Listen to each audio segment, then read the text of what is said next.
ನಾನ್ ಬೆಳಗ್ಗೆ ಎದ್ದೇಳೋ ಅಷ್ಟರಲ್ಲಿ 7 ಗಂಟೆ ಆಗಿತ್ತು. ನಾನ್ ಲೇಟ್ ಆಗಿ ಬರ್ತೀನಿ ಅನ್ಬಿಟ್ಟು ಅಡಿಗೆ ಮನೆಯಲ್ಲಿ ಆಲ್ರೆಡಿ ನನಗೆ ಟೀ ಮಾಡಿ ಇಟ್ಟಿದ್ರು. ಬಟ್ ಹೋಗ್ ನೋಡ್ದಾಗ ಟೀ ತಣ್ಣಗಾಗ್ಬಿಟ್ಟಿತ್ತು. ಅದೇ ಟೀನ ಮತ್ತೊಂದ್ಸಲಿ ಬಿಸಿ ಮಾಡ್ಕೊಂಡು ಗ್ಲಾಸ್ ಕಟ್ಕೊಂಡೆ. ಟೀ ಕುಡ್ದಿದ್ದಾದ್ಮೇಲೆ ಆಚೆ ಹೋಗಿ ನೋಡಿದ್ರೆ ಒಂದ್ ಹಳಸಿನಕಾಯಿ ಕಿತ್ಕೊ ಬಂದು ಇಟ್ಟಿದ್ದಾರೆ. ನನ್ ತಂಗಿ ಮಗಳು ಮಾನ್ಯ ಹಳಸಿನಕಾಯಿನ ಪರಂಕಾಯಿ ಅಂತ ಕನ್ಫ್ಯೂಸ್ ಆಗ್ಬಿಟ್ಟಿರ್ಲು.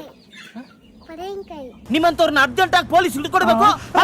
ನಮ್ಮ ಮನೇಲಿರೋ ಟಗರುಗಳಿಗೆ ಚೇಪೆ ಕಾಯ್ದು ಎಲೆ ಕಿತ್ಕೊ ಬಂದು ನಾವು ಅಪ್ಪ ಹಾಕಿದ್ರೆ ಅವೆಲ್ಲ ಕೆಳಗಡೆ ದಬ್ಬಿಟ್ಟಿದ್ವು. ಅದನ್ನೆಲ್ಲ ಆದ್ಕೊಂಡು ಮತ್ತೆ ಅವುಗಳಿಗೆ ಹಾಕಿದೆ. ಯಾವ್ದೇ ಮೇವು ಹಾಕಿದ್ರು ಅಷ್ಟೇ ಇವು ಕೆಳಗಡೆ ದಬ್ತಾ ಇರುತ್ತೆ. ನಾವು ಅವಾಗ ನೋಡ್ಕೊಂಡು ಬಿದ್ದೋಗಿರೋ ಮೇವು ಮತ್ತೆ ಎತ್ಕೊಂಡು ಅವುಗಳಿಗೆ ಹಾಕ್ತಿವಿ. ಮೇವ್ ಹಾಕಿದ್ದೆಲ್ಲ ಆದ್ಮೇಲೆ ಅಲ್ಲೇ ಪಕ್ಕದಲ್ಲಿರೋ ಬಾಳೆ ಗಿಡದಲ್ಲಿ ದೊಡ್ಡ ಬಾಳೆಗೊನೆ ಬಿಡ್ತಾ ಇತ್ತು. ಇನ್ನೂ ಒಂದು ಬಾಳೆ ಗಿಡದಲ್ಲಿ ಇನ್ನೂ ಹಣ್ಣೆ ಆಗಿಲ್ಲ. ಆಲ್ರೆಡಿ ಪಕ್ಷಿಗಳು ಬಂದು ಕಾಯಿನೇ ತಿನ್ಕೊಂಡ್ಬಿಟ್ಟಿವೆ. ಲಾಸ್ಟ್ ಟೈಮ್ ಸ್ಟಾರ್ ಫ್ರೂಟ್ ಗಿಡದಲ್ಲಿ ನೀಟಾಗಿ ಕಾಯಿ ಬಿಟ್ಟೇ ಇರಲಿಲ್ಲ. ಬಟ್ ಈ ಸಲ ಗಿಡ ತುಂಬಾ ಕಾಯಿ ಬಿಟ್ಟಿದೆ ಮತ್ತೆ ಹಣ್ಣು ಕೂಡ ಆಗ್ತಾ ಇದೆ ಆಲ್ರೆಡಿ. ಅಲ್ಲಿಂದ ಸೀದಾ ಶೆಡ್ ಬಂದ್ ನೋಡಿದ್ರೆ ಏಲಕ್ಕಿ ಬಾಳೆ ಕಿತ್ಕೊ ಬಂದು ನೇತಾಕಿದ್ದಾರೆ. ಈ ಬಾಳೆಗೊನೆಯಲ್ಲಿ ಆಲ್ರೆಡಿ ಅರ್ಧ ಹಣ್ಣು ಕೂಡ ಆಗ್ಬಿಟ್ಟಿದೆ. ಅದೇ ಮನೆಯಲ್ಲಿ ಪೂಜೆ ಪುನಸ್ಕಾರ ಇದ್ದಾಗ ಬಾಳೆಗೊನೆ ಹಣ್ಣೆ ಆಗಲ್ಲ. ಬೇಡದಿರೋ ಟೈಮ್ ಅಲ್ಲಿ ಈ ತರ ಬಾಳೆಗೊನೆ ಬೇಗ ಹಣ್ಣಾಗುತ್ತೆ. ಬೇಕಾಗೋ ಟೈಮ್ ಅಲ್ಲಿ ನಾವು ಆಚೆ ಕಡೆ ಕಾಸು ಕೊಟ್ಟು ತಗೋಬೇಕಾಗುತ್ತೆ. ಅಲ್ಲಿಂದ ಬಂದು ಕೋಳಿಗಳನ್ನೆಲ್ಲ ಆಚೆ ಕಡೆ ಬಿಟ್ಟೆ. ಏನಕ್ಕೆ ಅಂದ್ರೆ ಇವತ್ತು ಎಲ್ಲ ಕ್ಲೀನ್ ಮಾಡ್ಬೇಕಾಗಿತ್ತು ಕೆಳಗಡೆ. ಈ ಕೋಳಿಗೆ ನಾವು 15 ಮಟ್ಟೆ ಕಾವಕ್ ಹಾಕಿದೀವಿ. ಇನ್ನು ಮರಿ ಮಾಡಕ್ಕೆ 15 ದಿನ ಆಗುತ್ತೆ. ಇಲ್ಲಿ ಕ್ಲೀನ್ ಮಾಡಿ 15 ದಿನ ಆಗಿತ್ತು. ನೋಡಿ ಎಷ್ಟೊಂದು ಕಸ ಇದೆ ಇವಾಗ. ಫಸ್ಟ್ ಗೆ ನಾನು ಬಿದ್ದೋಗಿರೋ ಜೋಳ ಎಲ್ಲ ಆದ್ಕೊಂಡ್ಬಿಟ್ಟೆ. ಏನಕ್ಕಂದ್ರೆ ಕೆಜಿ ಜೋಳ ಬಂದು 28 ರೂಪಾಯಿ ಆಗಿದೆ. ಆಮೇಲೆ ಕುರಿ ಪಿಚ್ಕೆ ಎಲ್ಲ ಗುಡಿಸಿ ಒಂದ್ ಕಡೆ ನೀಟಾಗಿ ಗುಡ್ಡೆ ಮಾಡ್ಕೊಂಡೆ. ಗುಡ್ಡೆ ಮಾಡಿದ್ದೆಲ್ಲ ಆದ್ಮೇಲೆ ಕಸನ ಬಟ್ಲಲ್ಲಿ ಹಾಕಿ ತುಂಬ್ತಾ ಇದ್ದೆ. ಆ ಬಟ್ಲು ತಗೊಂಡೋಗಿ ನಮ್ಮ ಅಮ್ಮ ತಿಪ್ಪೆಯಲ್ಲಿ ಕಸ ಹಾಕ್ತಾ ಇದ್ರು.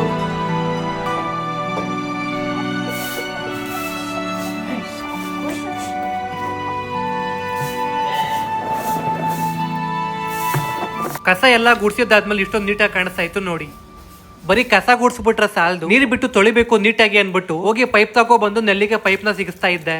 ಇವಾಗ ನೀರ್ ಬಿಟ್ಕೊಂಡು ಫುಲ್ ಕ್ಲೀನ್ ಮಾಡಕ್ಕೆ ಸ್ಟಾರ್ಟ್ ಮಾಡ್ತೀನಿ.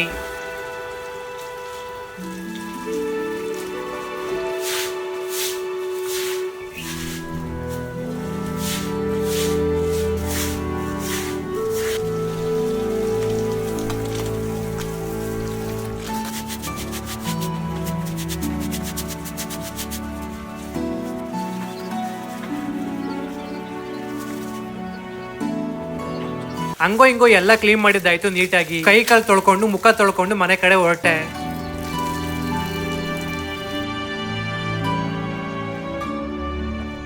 ಮನೆಗ್ ಬಂದು ಸ್ನಾನ ಮಾಡಿ ಬೇಗ ರೆಡಿ ಆದೆ. ಏನಕ್ಕಂದ್ರೆ ಇವತ್ತು ನಮ್ಮೂರಿನ ಅಭಯ ಆಂಜನೇಯ ಸ್ವಾಮಿ ಟೆಂಪಲ್ಗೆ ಹೋಗ್ಬೇಕಾಗಿತ್ತು.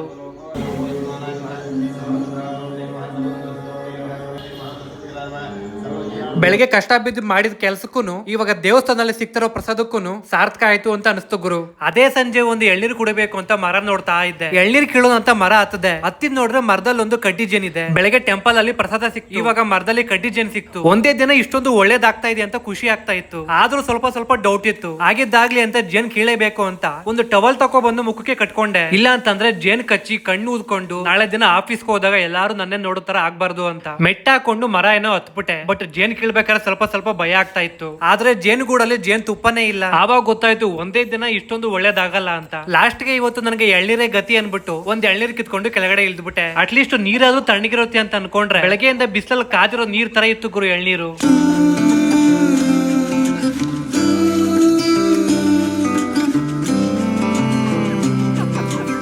ಇಲ್ಲಿಗೆ ಇವತ್ತಿನ ದಿನ ಮುಗೀತು. ನೆಕ್ಸ್ಟ್ ವಿಡಿಯೋದಲ್ಲಿ ಸಿಗೋಣ ಅಂತೆ. ಅಲ್ಲಿವರೆಗೂ ಟಾಟಾ ಬಾಯ್ ಬಾಯ್.